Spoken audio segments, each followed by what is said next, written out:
Hi, in this video, we are going to see how to factor the cubic polynomial, that is x cube positive p cube if the value of p is 5. So the first step, what we can do is we can plug in p is equal to 5. So then we'll be getting x cube positive 5 cube. So I just replaced this p by the given value 5. Okay, now this cubic polynomial is in the form of a cube positive b cube.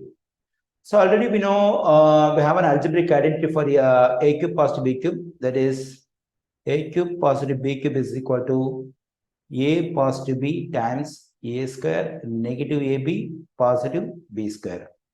Okay, comparing this cubic polynomial and a cube positive b cube, we have x for a and we have 5 for b.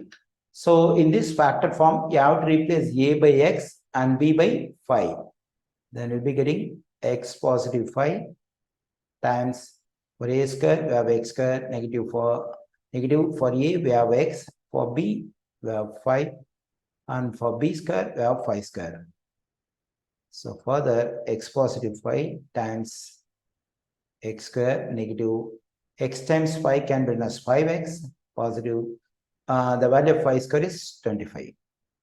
Okay, the factored form of this cubic polynomial is x positive 5 times x square negative 5x positive 25.